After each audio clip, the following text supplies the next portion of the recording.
verso 26. Amém?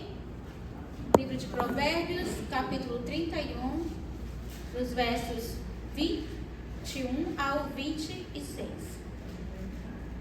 Toda é glória a Jesus. Quando vocês encontrarem, digam amém. Amém. Aleluia. Então todo mundo já encontrou. Diz assim no verso 21 do capítulo 36 do livro de Provérbios: não temerá por causa da neve, porque toda a sua casa anda forrada de roupa dobrada. 22. Faz para si tapeçaria de linho fino, e de púrpura é a sua veste. Conhece-se o seu marido nas portas, quando se assenta com os anciãos na terra. Faz pano de linho fino e vende-os, e dá cintas aos mercadores. A força e a glória são as suas vestes, e ri-se do futuro. E o 26 diz: abre a boca com sabedoria, e a lei da beneficência está na sua língua. Amém? Podeis assentar glorificando o nome do Senhor. Esse é um texto, um fragmento de um texto muito lido para encontros de mulheres. E o Senhor me deu essa palavra quando a irmã me fez o convite. O Senhor falou para mim assim: eu quero que você fale sobre mulheres revestidas de poder. E aí eu fiquei pensando assim: Senhor, esse é um texto que é tão abordado, o capítulo 31 de Provérbios, ele é esmiuçado por vários aspectos, por vários ângulos. A gente sempre vê a mulher virtuosa, quem achará, quem escreveu esse texto. E as pessoas ficam sempre na dúvida, achando que foi Salomão. Outros sabem que esse é um texto que apresenta um acróstico, que é um estilo poético. Acróstico é quando a gente faz... recentemente nós tivemos um acróstico aqui de manhã na escola bíblica, que era com o nome de pastor. E aí o P significava uma palavra, o A significava uma. Então aquela junção da palavra pastor, cada letra significava algo. Então ali é um gênero chamado acróstico, é como se fosse uma poesia. E essa parte aqui do livro de Provérbios, ele é um acróstico do alfabeto hebreu. Então ele o alfabeto que vai, aliás, o alfabeto grego. E aí ele vai tendo ali as explicações. E esse é um texto que foi dito pela mãe do rei Lemuel, talvez. Que a gente conhece que o início do capítulo 31 são os conselhos da mãe do rei Lemuel dando a ele como rei. E aí a partir do verso 10 em diante, do verso 10 em diante, a gente começa a ver o acróstico. Cada letra, uma simbologia, uma explicação para essa mulher virtuosa. Características dessa mulher. E não importa quem escreveu, se foi Lemuel, se foi um outro escritor, ou mesmo Salomão, porque aqui não fica claro quem escreveu. Mas é importante saber que o que está escrito no capítulo 31, ele tem um objetivo muito específico. É nos levar a celebrar a sabedoria da mulher em ação. Aqui mostra uma mulher muito sábia, vivendo uma vida cotidiana com uma atividade intensa. Ela faz muitas coisas. E o que a mulher virtuosa faz, reflete na vida dela, na vida do marido, na vida dos filhos e na vizinhança. Ela é uma pessoa tão ativa que todos são impactados pela ação dela, pela forma como ela vive. E a mulher que nós vemos aqui, nessa pequena escrita poética, ela representa uma inspiração de vida para mulheres ao longo dos séculos. Então, por mais que nós estejamos no século 21 e sejamos impactados com a história dessa mulher, que talvez pode ser apenas uma ilustração, mas ela nos leva a sentirmos inspiração pela vida dela. Eu quero ser essa mulher virtuosa. Eu quero ser esse tesouro, essa joia. Então as mulheres, por mais que nós não tenhamos todas as características, a gente conhece alguma mulher que tem uma ou outra característica daquela mulher. que ela é virtuosa, que ela é organizada, que ela cuida da sua casa, que ela cuida dos de fora, que o marido dela é bem visto na sociedade, que os seus filhos a honram. Então a gente com certeza, se nós não temos todas essas características, mas a gente conhece alguém que anda perto de ter todas as características. Então essa construção poética, ela nos dá ali, nos permite ter um vislumbre de uma identificação de características de uma mulher que nós queremos ser, que nós ansiamos ser. Eu vejo muitas pessoas usando esse texto para dizer assim, não existe esse tipo de pessoa. Pode não existir, mas eu preciso desejar ser assim. Eu preciso buscar ser assim.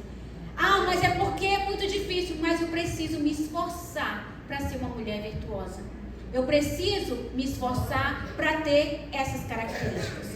Então esse verso que eu destaco, dentro dessa leitura que nós fizemos, eu quero destacar o verso 26, que fala assim: ela reveste-se de força e de dignidade e ela sorri diante do futuro. Recentemente o pastor falou aqui ele ilustrou o que é ser revestido. Revestido é quando você já está vestido e você coloca uma outra peça para ficar sobre a sua roupa que você já está vestido. Então eu vim assim vestida aqui hoje dessa forma porque eu queria ilustrar na minha roupa que eu estou revestida com essa peça. Eu já estava vestida, mas eu vim com essa terceira peça revestida. Então a mulher que se reveste de força e dignidade, ela sorri do futuro. O que esse provérbios quer dizer? Quer dizer que a pessoa que está vestida com uma peça a mais, com uma ornamentária a mais do que o básico, ela está em uma posição diferente daquelas que estão vestidas só com a roupa básica. Imagine se o ar estivesse extremamente frio e você que não está com uma terceira peça, você já estaria se tremendo. Você não está revestido. Você não está preparado para o ambiente. Então, o revestimento coloca a pessoa em uma posição diferente dos demais. E hoje, nós vamos aqui entender um pouco de mulheres que se revestiram de poder. E essas mulheres tiveram um posicionamento diferente diante das situações que outras mulheres.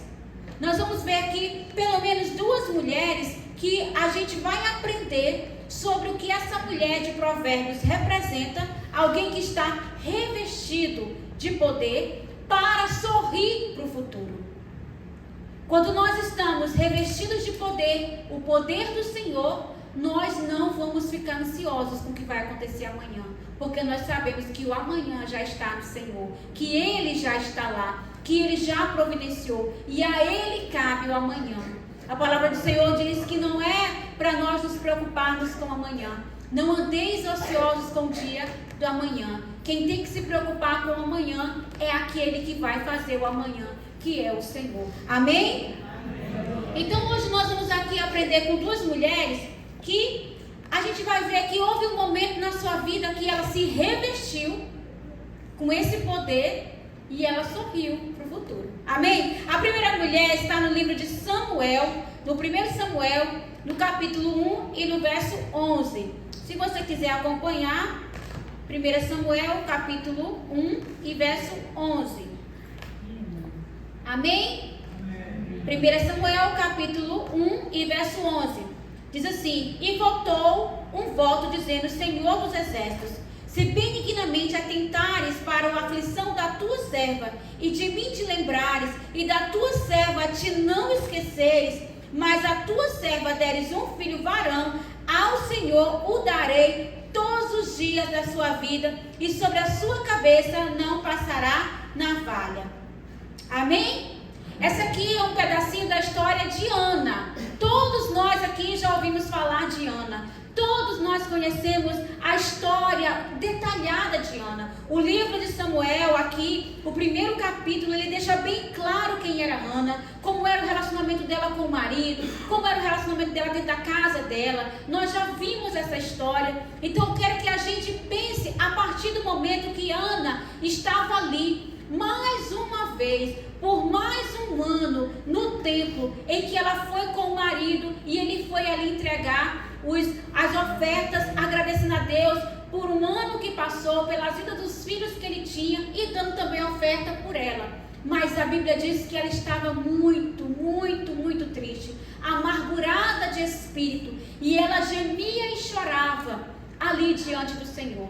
Quantas vezes ela já tinha viajado para aquele lugar? Quantas vezes ela tinha se encontrado naquela mesma situação? Quantas vezes aquele cenário se replicava, se repetia?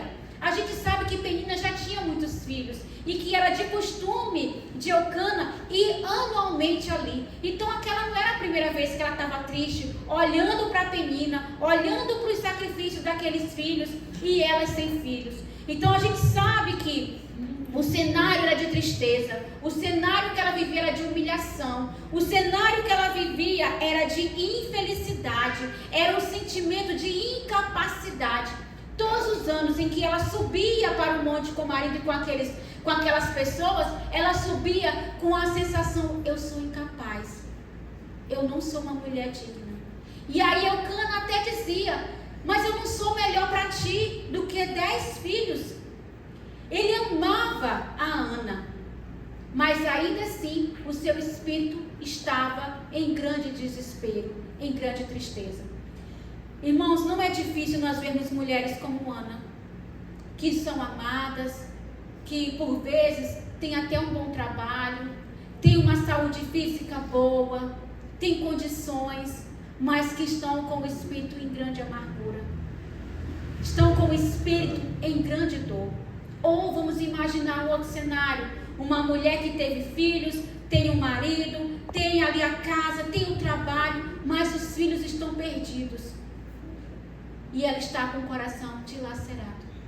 São muitas as coisas que levam o nosso coração a gemer e a sangrar. São muitas as coisas que nos fazem tirar os olhos, às vezes da bonança, às vezes da falta de problemas financeiros, problemas sociais, mas ainda assim há uma aflição de espírito. Existem mulheres, às vezes, do nosso lado, passando por dores muito grandes, aflições muito grandes.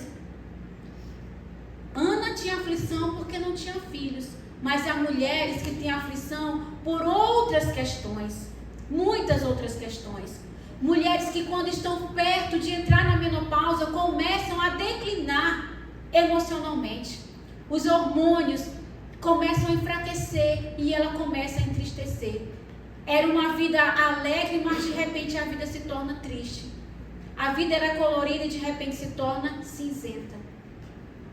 E isso faz com que a dor e o sofrimento cause uma infelicidade, uma sensação de incapacidade.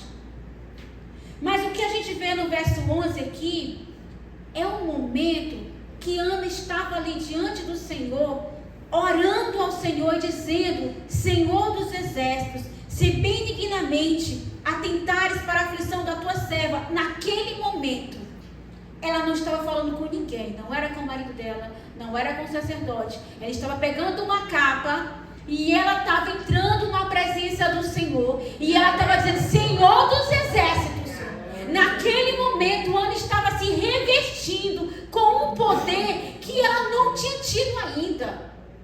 Era um poder diferente, era algo que colocava Ana numa dimensão não vivida por ela antes. E ela dizia para o Senhor assim: se tu atentares para a aflição que tem no meu coração, se tu olhares para mim, Senhor, eu vou sorrir no futuro.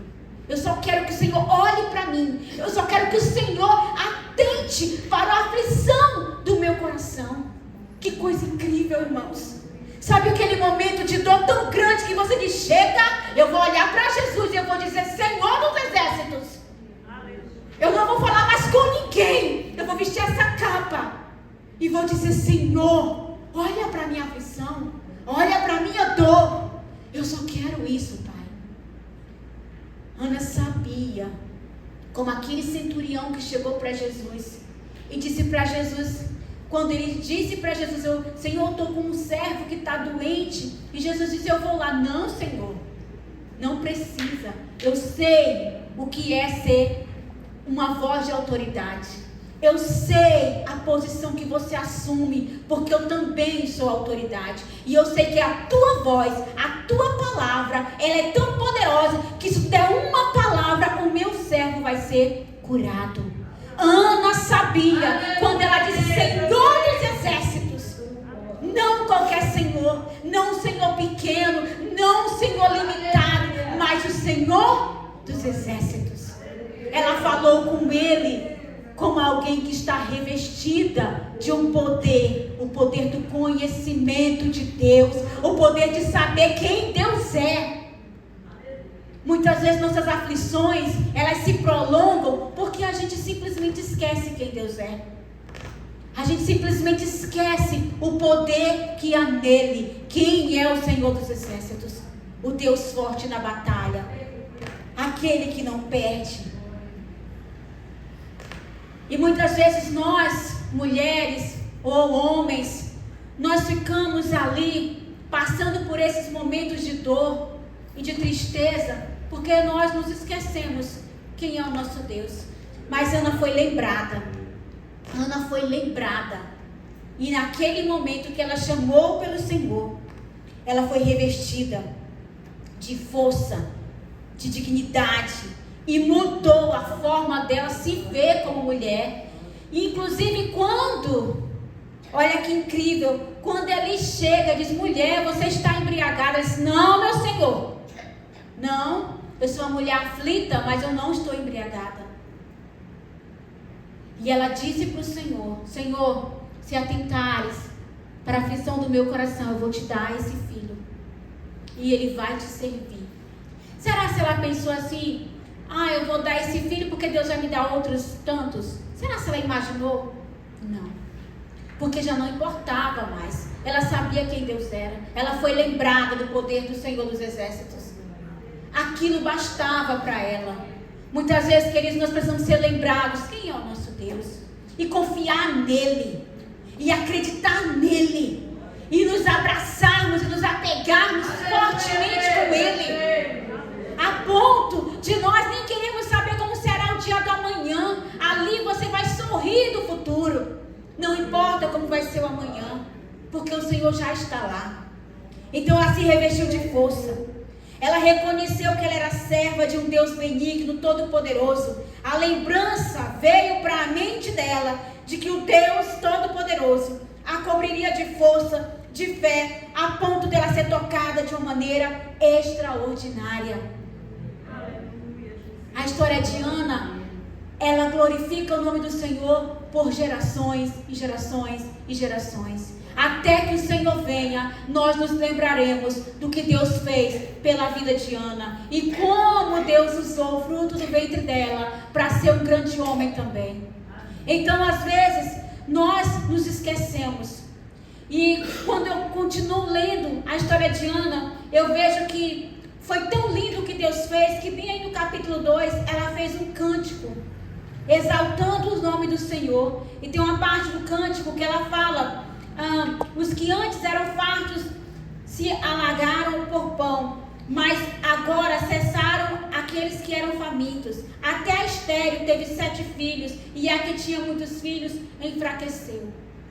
E ela canta ao Senhor, Senhor, o Senhor é que tira a vida e que dá a vida. Faz descer a sepultura e faz tornar subir. Esse cântico que ela vai declarando, vai exaltando o nome do Senhor e vai trazendo a memória de quem lê, da grandeza do Senhor. Oh, queridos, que o Senhor nos faça lembrar de quão grande, de quão poderoso, de quão maravilhoso Ele é para nós e para os nossos. Amém? Nós aprendemos muito com Ana, não é verdade? Então eu chego aqui no Evangelho de Lucas, no capítulo 1, e eu quero trazer a segunda mulher que também se revestiu com a força do Senhor. Se você quiser abrir, Lucas capítulo 1. E eu quero ler o verso 26, que diz assim. Isso. Ele começa do 26, vai até o versículo 38. Eu quero ler o 38, que diz assim: disse então Maria: eis aqui a serva do Senhor, cumpra-se em mim a tua palavra. E o anjo ausentou-se dela. É claro que no Antigo Testamento teriam muitas mulheres que eu poderia trazer aqui, muitas, Esther, Ruth, muitas mulheres que se revestiram, mas eu quis trazer agora Maria, porque Maria, ela é um exemplo no Novo Testamento de uma mulher jovem que foi, que recebeu ali uma visita muito poderosa. Ela recebeu a visita de um anjo. Ela estava prometida em casamento, desposada, já iria concretizar o matrimônio com José. E ela foi visitada por um anjo, todos nós sabemos essa história. E o anjo disse para ela que ela era bem agraciada, que ela tinha sido escolhida entre as mulheres, que o Senhor se agradava dela.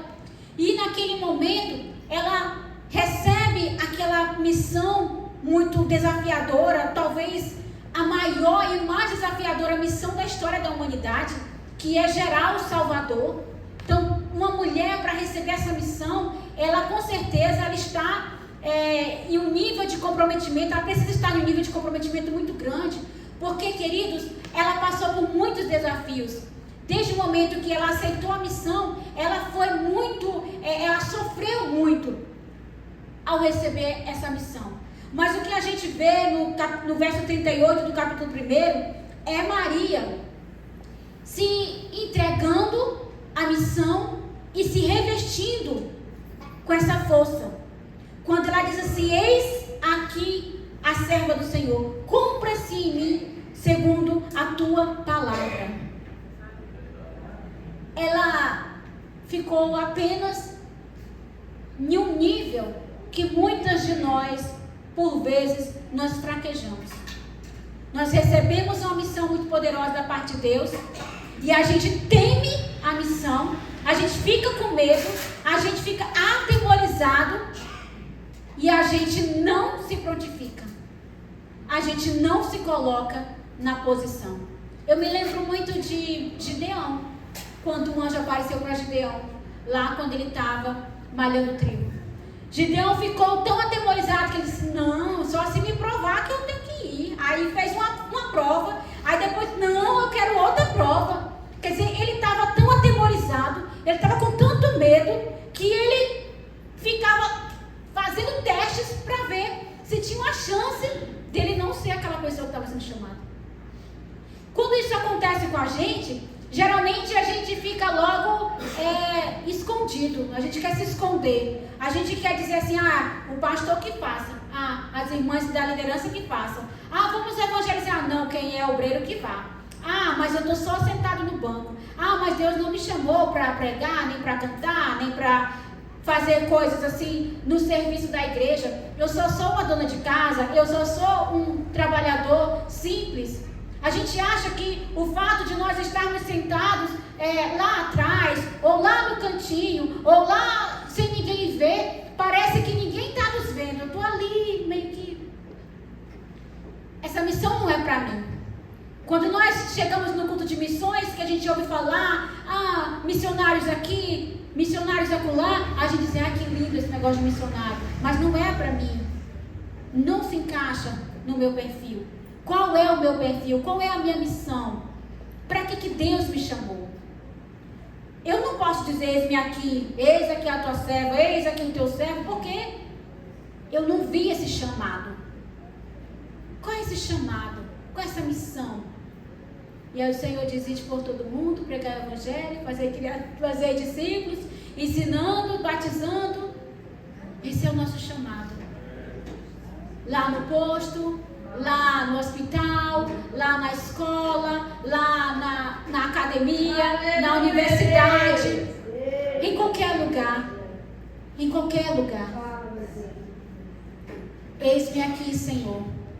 Cumpra-se em mim conforme a tua palavra.